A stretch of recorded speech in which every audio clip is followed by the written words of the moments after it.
आपके साथ ऐसा हुआ है कि आप बाहर कहीं गए हुए थे, कॉलेज में, ऑफिस में, स्कूल में या कहीं पे भी बाहर, और किसी लड़की ने आपकी तारीफ कर दी। आप घर आते हो और पूरे दिन वही चलता रहता है, मानो पूरा दिन आपका बना दिया उस एक तारीफ ने, उस लड़की ने। पूरे दिन आपका अच्छा चला जाता है, आपको बड़ा अच्छा फील होता है। जब भी आप प्यार में पड़ते हो तो आपके अच्छे दिन शुरू हो जाते हैं। वो जो अच्छा होता है ना, उसको हम कहते हैं ऑक्सीटोसिन का रिलीज होना। ऑक्सीटोसिन एक हार्मोन होता है जो कि अटैचमेंट देता है, जो कि बॉन्डिंग देता है, जो कि अट्रैक्शन देता है, फील गुड फैक्टर देता है जब हम प्यार में पड़ते हैं। तो रिसर्च तो ये कहती है कि जब भी एक औरत प्रेग्नेंट होती है और एक बर्थ देती है बेबी को, तो उसके बाद ऑक्सीटोसिन उसके बॉडी में खूब ज्यादा रिलीज होना शुरू हो जाता है, सो दैट कि वो अपने बच्चे के प्रति अफेक्शनेट हो सके, ताकि वो उसकी प्रॉपर केयर कर पाए, उसका पालन पोषण कर पाए, उसका ख्याल रख पाए। और यही चीज प्यार मोहब्बत में भी होता है। जब हम नया प्यार में पड़ते हैं तो हमें बहुत ज्यादा अच्छा लगता है सामने वाला इंसान, और धीरे धीरे वो अफेक्शन कम होती चली जाती है, क्योंकि ऑक्सीटोसिन उतना रिलीज होता ही नहीं है। तो अगर आप चाहते हो कि कोई लड़की हमेशा आपको प्यार करे, हमेशा आपको अटेंशन दे, तो आपको बार बार उसके बॉडी में ऑक्सीटोसिन को रिलीज करवाना पड़ेगा। अब अनफॉर्चुनेटली कोई मशीन नहीं है जो कि ऐसा कर पाए, तो हमें मेहनत करनी पड़ेगी। और वो कौन कौन सी चीजें हैं, कौन कौन सी साइकोलॉजिकल पॉइंट्स हैं, आइए आज हम वही समझने वाले हैं, जिसके बाद लड़की आपको खूब प्यार करेगी, खूब बॉयफ्रेंड बनाएगी, और अपने बॉयफ्रेंड को छोड़ के आपको बॉयफ्रेंड बनाएगी। इतना बता सकता हूँ। अब ऑक्सीटोसिन देखो, किसी भी लड़की के दो तरीके से रिलीज हो सकते हैं। एक तो तुम्हें पता ही है, मजाक कर रहा हूँ। ऑक्सीटोसिन रिलीज होता है या तो प्रेजेंस से, यानी कि बातों से, और दूसरा टच से। जब आप किसी को छूते हो, तो छूने पे तो आप पहुंच ही जाओगे, लेकिन मैं आपको बातों से लड़की को फील गुड करवाना चाहता हूँ, बातों से लड़की को टर्न ऑन करवाना चाहता हूँ। कैसे, आइए जानते हैं। तो सबसे पहला पॉइंट यहाँ पर है क्रिएट पॉजिटिव इंटरेक्शंस। इसमें सबसे पहले आपको समझना पड़ेगा क्वालिटी टाइम स्पेंड करना। जब भी आप किसी के साथ क्वालिटी टाइम स्पेंड करते हो, एक एंगेजिंग कन्वर्सेशंस रखते हो या कोई एक्टिविटी परफॉर्म करते हो, तो आप उसके साथ ऑक्सीटोसिन रिलीज करना शुरू कर देते हो। और वो इतना सिंपल हो सकता है कि आप किसी लड़की का हाथ पकड़ो और एक स्ट्रीट लाइट के नीचे आराम से चलते फिरते रहो, बीच बीच में उसे देखो, स्माइल करो, झूमते झूमते चलो, एक सिंपल सी वॉक। कितना अच्छा लग रहा है ना। ये भी हो सकता है कि ये संडे का दिन है, आप उसके घर पे हो, वो आपके घर पे है, और आप कुकिंग कर रहे हो। वैसे तो आप कुछ और ही कुक कर जाओगे, लेकिन अगर आप सच में कुकिंग कर रहे हो तो एक्टिविटी कितनी ज्यादा रोमांटिक है। और मूवी देखना तो आपको पता ही है, सॉन्ग सुनना, एक ईयरफोन उसके पास है, उसका दूसरा वाला जो हिस्सा है वो आपके पास है, कितना मजेदार है। या कुछ भी नहीं कर रहे, बस एक कॉन्वर्सेशन कर रहे हो कि बचपन के दिन कैसे हुआ करते थे, बचपन के कार्टून्स कैसे हुआ करते थे। यार प्यार कितनी अच्छी चीज है, लेकिन हमें कोई प्यार करने वाला मिलता ही नहीं। काश कोई ऐसा हो जो ऐसे प्यार करे, काश कोई ऐसा हो जो मेरा हाथ पकड़े, मुझे देखे, मुझे समझे। ये सारी चीजें फील गुड करवा रही है ना, तो ये चीजें करना सीखो। दूसरी चीज आपको इसी में ही समझनी है, लाफ एंड हैव फन। जब आप हंसते हो, जब आप स्माइल करते हो, जब आप मुस्कुराते हो ना, तो आपको बड़ा मजा आता है। ये तो आपको पता ही है। तो लड़की को क्यों नहीं हंसाते, लेकिन आपके जोक्स इतने वाहियात होते हैं, इतने गंदे होते हैं कि लड़की क्या ही हंसेगी। तो अपने जोक्स को अच्छा करो, अपनी जो कॉन्वर्सेशन स्किल्स है उसको थोड़ा इंप्रूव करो, लाइट हार्टेड मोमेंट्स क्रिएट करना सीखो, और बाकी जो भी तुम कुछ कर सकते हो लड़की को हंसाने के लिए वो कर सकते हो। इसी में आपको तीसरी चीज समझनी है, मीनिंगफुल कॉन्वर्सेशन। अभी तो बताया था यार, क्वालिटी टाइम स्पेंड करने में मीनिंगफुल कॉन्वर्सेशन थोड़ा हटके होता है। मीनिंगफुल कॉन्वर्सेशन में आप ना पॉजिटिव चीजें डिस्कस करते हो, जैसे कि करियर के बारे में, कि हम करियर कैसे बनाएंगे, या हम जब किसी को मोटिवेशन दे रहे होते हैं कि सब ठीक हो जाएगा, कोई बात नहीं, ये चीजें तो होती रहती हैं। जहां पर आप थोड़ी इमोशनल बातें करते हो, वल्नरेबल सिचुएशंस क्रिएट करते हो, ओपन होके बातें करते हो, ताकि सामने वाले को अच्छा फील करवा पाओ। तो ये तो बातों का खेल हो गया, लेकिन सब कुछ बातों से ही हो जाता तो फिर क्या ही कहना था। दूसरी चीज आपको आनी है फिजिकल टच एंड अफेक्शन। लेकिन ये पॉइंट मैं आपको तभी बताऊंगा जब आप वीडियो को लाइक करोगे। मुझे पता है अभी भी आप वीडियो को लाइक नहीं करोगे, लेकिन यार थोड़ा तो बच्चे पे रहम कर लो, प्लीज वीडियो को लाइक कर दो। इसके अंदर आपको तीन चीजें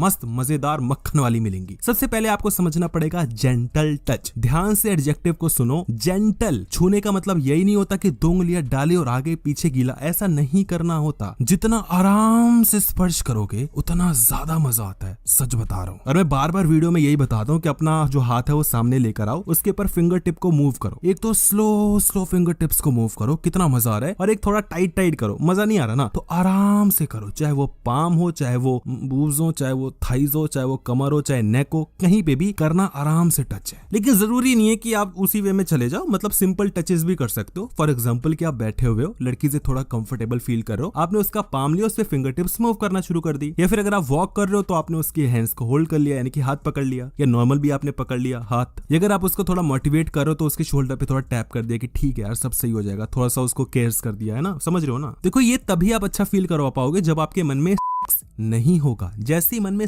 आया वो आपके फिंगर्स तक पहुंच जाएगा और वो टच थोड़ा नॉटी हो जाएगा और ये चीज लड़कियों को पता लग जाता है। एनीवे, इसी में दूसरे पॉइंट को आपको समझना पड़ेगा, कडलिंग। हालांकि हग और कडल एक ही जैसा होता है मोर और लेस, लेकिन कडल तभी हो पाता है जब आप लड़की थोड़ा क्लोज जा चुके हो उसके। As far as I know, जब आप लेट के हक करते हो तो उसी कोई कडल कहते हैं, बट लेटना पड़ेगा उसके लिए और लड़की क्यों ही लेटेगी आपसे। लेकिन अगर आप ये कर पा रहे हो तो लड़की को बहुत अच्छा लगेगा। और जब आप लेट चुके हो तो हमेशा बातें धीरे धीरे करो, जैसे मैं कर रहा हूँ ना वैसे कर सकते हो। चीखना चिल्लाना नहीं है, अपनी टोन को नीचा रखो, धीमा रखो। जैसे आप यार पता है बहुत अच्छे लगते हो मुझे नहीं पता, जब भी मैं आपसे बात करता हूँ ना तो मुझे बहुत अच्छा लगता है। और एक ये भी हो सकता था, आपने मुझे बहुत अच्छे लगते हो, आप जब भी मेरे से बात करते हो मुझे बहुत अच्छा लगता है। चीखना चिल्लाना नहीं है, आराम से बात करनी है। और इसी में थर्ड पॉइंट आ रहा है अफेक्शनेट जेस्चर्स। कुछ जेस्चर्स ऐसे होते हैं ना दिल लूट जाते हैं। आप लड़की के सामने लेटे हो, उसको देख रहे हो, आप अपनी एक फिंगर लेके जाते हो उसके बालों से, उसके लटों से और धीरे से उसके कान के पीछे कर देते हो। आप स्लोली अपने फिंगर्स को लेके जाते हो और धीरे धीरे ब्रश करना शुरू कर देते हो उसके आईब्रोज को। आप स्लोली अपने फिंगर को पीछे करते हो और उसके नेक पे मूव करना शुरू कर देते हो। लड़की को बहुत अच्छा लगता है। और सबसे अच्छी और इंपॉर्टेंट चीज की लड़की के फोरहेड पे किस करते हो, लेकिन मुझे नहीं लगता आप कभी फोरहेड पे किस करोगे भी, क्योंकि सेक्स नहीं चढ़ता ना उससे। ये तो हो गई भैया लड़की से बातों में कैसे सेट करे, लड़की को छू के कैसे सेट करे। लेकिन इसके अलावा एक थर्ड पॉइंट भी होता है, उसके बारे में अब डिस्कस कर लेते हैं। Express gratitude and appreciation. वो लोग कहते हैं ना कि प्यार से मांगोगे तो अपनी जान भी दे दूंगा, गुस्से में आ गए तो घंटा कुछ ना दूं। तो आपको प्रेम करना है लड़की से, प्यार करना है लड़की से। इसमें सबसे पहले आपको समझना पड़ेगा सिंसियर कॉम्प्लीमेंट्स। याद रखो एडजेक्टिव सिंसियर। कॉम्प्लीमेंट्स हमेशा अच्छे दो, हॉट हो, सेक्सी हो, बहुत टाइट फिगर है, मस्त लग रही हो, जहर लग रही हो, माल लग रही हो, ये सारे कॉम्प्लीमेंट्स नहीं देने। ऑक्सीटोसिन रिलीज करवाना है तो दिल से अंदर फील करवाना पड़ेगा। बस इतना ही उसको कह दो कि यार जब भी तुमसे बात करता हूँ ना मुझे अच्छा लगता है, जब भी मैं तुम्हें देखता हूँ ना पता नहीं क्या बट अच्छा लगता है। अब ये बहुत सिंपल येट बहुत इफेक्टिव कॉम्प्लीमेंट है। इसी में दूसरे पॉइंट को आपको समझना है, एक्ट ऑफ काइंडनेस। जैसे फॉर एग्जांपल आप कुछ बोल रहे हो, लड़की भी बोल रही हो और अचानक से आप दोनों ने एक साथ बोलना शुरू किया और आप चुप हो गए। अब बोलते हैं बताओ। लड़की को इतना अच्छा लगेगा कि यार तुम इतने अच्छे हो कि तुम मुझे बोलने दे रहे हो। या अगर आपको बोलना भी है तो आप लड़की को एक्नॉलेज कर देते हो। फॉर एग्जांपल आप दोनों बोलना शुरू करते हो और आप डिस्कस करते हो कि फेवरेट कलर क्या है। लड़की बोलती है कि मेरा फेवरेट कलर पिंक। पिंक तक रुक जाती है और आपको कुछ बोलना है तो आप अपनी चीज बोलने से पहले बोलते हो हाँ पिंक कलर भी काफी फेवरेट है, लेकिन मैं कह रहा था ना कि ये चीज देखा। आपने सटल वे में उसकी बात को एक्नॉलेज किया। आई डोंट नो कि तुम्हें समझ आ रहा है या मैं बातें बस बना रहा हूँ। जिसको छोटी छोटी चीजें समझ आ रही ना वो लाइक जरूर करना वीडियो को। और अभी और सुनो, आज ऐसे चल रहे हो ठीक है और लड़की से आप बातें कर रहे हो, लड़की थोड़ा रोड साइड है, यानी कि आप चल रहे हो तो लड़की आपके राइट साइड है। तो अगर आप चलते चलते लड़की का हाथ पकड़ते हो और उसको लेफ्ट साइड कर देते हो और उसको बताते भी नहीं हो कि आप नहीं करते, उसको जाहिर भी नहीं करते और बातें करो नॉर्मल, लड़की को बहुत अच्छा लगेगा। या बातें करो लड़की के फेस पे कुछ लगा हुआ है, फिंगर से उसके फेस को थोड़ा हटा देते हो जो भी चीज लगी हुई है और बातें करना शुरू कर देते हो, जाहिर भी नहीं करते कि आपने कुछ अच्छा किया है। याद रखना काइंडनेस वही होती है जहां पर आप दिखाते नहीं हो कि आपने कुछ किया है। जैसे अगर आप उसको कोई एडवाइस दे रहे हो या कुछ उसको समझा रहे हो तो उसको नीचा दिखा के नहीं कर रहे हो, यार तेरे को इतना भी नहीं पता, अबे यार ये ऐसे होता है, वह क्या कर रही है, ऐसे नहीं करना। इसके अलावा लड़की की बातें सुनो, उससे ज्यादा अच्छा कुछ भी नहीं हो सकता। लड़की को रेस्पेक्ट दो, जेंटलमैन जो होते हैं वो बनना शुरू करो। अगर आपको लगता है कि आप नीचे हो जाओगे जस्ट चेयर पुल करके लड़की जब बैठ रही होगी तो मत कर भाई, लेकिन अगर करोगे तो लड़की को अच्छा ही लगेगा। अब हर एक बंदा कमेंट सेक्शन में जरूर बताना कि लास्ट में जो हमने डिस्कस किया वो क्या आपको समझ में आया। अगर आया है तो बस सफल हो जाऊंगा मैं भाई, इस वीडियो को बनाने का मकसद सफल हो जाएगा। अगर आपको पार्ट 2 चाहिए तो ऑलरेडी डिस्क्रिप्शन बॉक्स में लिंक है, जाके उस वीडियो को देखो, बहुत प्यारी वीडियो है।